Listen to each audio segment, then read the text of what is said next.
Hi traders, and welcome to the Technical Analysis Market Watch on Friday the 6th of October. So I've seen some good movement this week, especially at the start of the week in some of the key indices and currencies, but there has been a little bit of a flattening over the last few hours because of non-farm payroll tonight. So it is non-farm payroll Friday today. So let's jump straight into the charts and see if we can identify any trades for today or early into next week.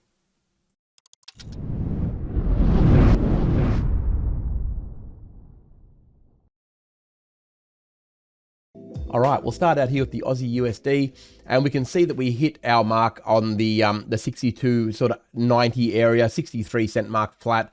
It did it fairly easily, and look, it's come down in a relatively orderly fashion as well. You know, we've obviously broken down past the key levels through here and maintained our levels underneath the 20 moving average, which is very, very important. You can see that we've got big wicks, two really big wicks that actually tried to break through, but were forced down underneath the moving average, and they are generally a really good sign that the trend is going to continue. The obvious place it was going to go was just below the 63 cent mark, and there it was. Look, it touched it, and it has had a reasonable bounce up off this level now. So it's one of those things where while it's still trending down, we can't be too excited about going long on it because it is in a dead set downtrend.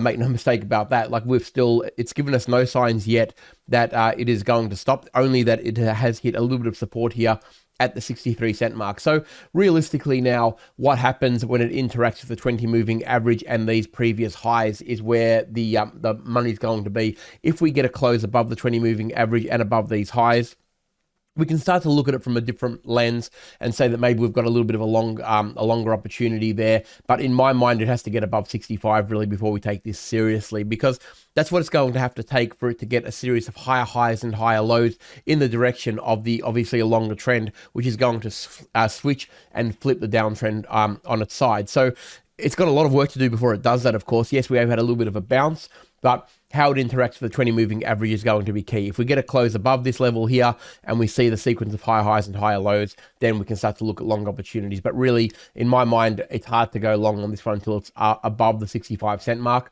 because it's still weak at the moment. If we get a retest of the 63 cent mark and it does eventually break through, then the next real zone is going to be the 62 cent mark, basically 100 pips away from that. So really, it's about the market and what it's going to do. I don't expect a lot of movement today. Like I say, it's generally a bit flat on non-farm payroll days, but we'll see how it interacts with the 20 moving average if it gets there. But of course, if it fails a scalping opportunity down to the 63. If it starts to trend down on the smaller time frames, that 63 cent mark again would be the key zone for it. All right, we'll jump straight into the US dollar CAD now. And look, this has been a great trade, really. Like, hopefully you're able to take advantage of this from a couple of weeks ago. You can see that it landed on the support and has done nothing but go up ever since. It landed in a zone where, it's going to find resistance at this point here, because you can see that although the peaks are at that 38.50 mark or 138.50 mark, you can see that it's got a lot of problems around this area. You've only got to look to the left of the chart to see that we've got a lot of wick action and a lot of stopping right through here, right through this level here, and also right through here. So even though it did peak up at above the 138.50, it had trouble getting there. And this has been a big move too, by the way. Like, it's been a very strong move out of this zone and a really good trade. So hopefully you're able to catch hold of that. This is the area that I would expect a little bit of trouble to be. If you are long or looking for a long opportunity, maybe a pullback down to this interim level at around that 136.80 might give us an opportunity to go long. But until we get a series of higher highs and higher lows in that direction, I wouldn't be overly excited about that. It really does need to prove itself on a smaller time frame, making the series of lightning bolts that we always look for before we join in on any trend. But it's been a good trade getting up there. If we see continued weakness, I think the obvious target's going to be that 136.40 area, which has broken through here. So we go to a smaller time frame, like go to a 1 hour or something like that. If we see a series of lower highs and lower lows on this is the area we'd be aiming for. Okay, so that's how we trade that one. And of course, if it turns around and flips up from this point, and we start to see a series of higher highs and higher lows again, then the obvious target's going to be the 138.50. So it's been good up until now, but again, it's got a little bit of work to do, obviously, to get past this congestion zone all the way to the 138.50, but it's also providing a bit of an opportunity to short it down to the 136 if we get that lightning bolt on the smaller time frames. Over to the US dollar yen now, and look, this has been perfectly behaved from a technical standpoint. From a few weeks ago, you can see that we talked about this level here. It bounced off it. It was a golden opportunity to go long. It broke through the resistance, came back and tested the 20 moving average from above, and the roll reversal zone from above. That is really a perfect entry point. Once you get those sorts of things happening, they're the trades that we're always looking for. We're getting 4 or 5 different reasons to go long on that, and they are always a really, really good trade to get involved in.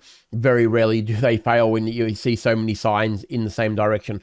Look, it's had a good move up now. It hit our target. The 150 got hit, of course. So that's our ultimate profit target for this one at this stage. Hopefully you're involved in that, because we've been talking about it to death over the last month. So hopefully you're able to get involved in that. The 150 has definitely been hit now, though. It came back down and tested the 20 moving average, and it's trying to break through it again. It was a very, very big wick here. You can see that it had a big rejection off that. Now, that's obviously a little bit news related, but at the same time, it's sitting on the 20 moving average now. If it starts to higher high, higher low sequence in a lightning bolt formation, then we look for an opportunity to get it back to the 150 if we get that strength in the 1 hour. But if it fails here and a daily close is below the 20 moving average and it starts to trend down, so we see a series of lower highs and lower lows on the smaller time frames down, the logical place it's going to go is about that 147 area. You can see here we've got support through here. It was there for about a week and a half, so very important zone. That's also where that pin got to. And then further on down to the 146.50, which is the ultimate break zone where it went through first. So trades on both sides really, but we need the smaller time frames to start to move in that direction using lightning bolts before we actually get involved. Over to the dollar index now, this has just been the darling of trading over the last few months. Really, the short on the euro has been, obviously, but this one is the one that forces that to happen. You can see we've got some really, really good opportunities to effectively have stayed long and short the euro right through. It's hit an area. The 1.7, it was a target that we were aiming for. You'll remember a few weeks ago, we were talking about that if it did reach there, it was going to definitely cause a break of the 105 in the euro. We'll go to that in a second. But look, you can see here that it has reached that zone. It's starting to pull back. Really, what it does around the 20 moving average is going to be key. While it's maintaining price above the moving average, you're still going to have to stay fairly strong on this one. We'll go to the euro, look, because it's obviously the one we're going to trade.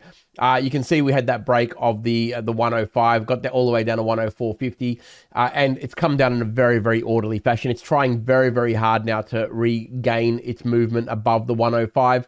If it can maintain that and we start to see smaller time frames like the 4 hour and the 1 hour trend in that direction, would be happy enough with that, and we'd say, look, up to the 20 moving average in the first instance, up to the 106, and then a break. I know that's not a huge trade, but we can only scalp on this one at this stage. We're not looking for that big giant reversal yet.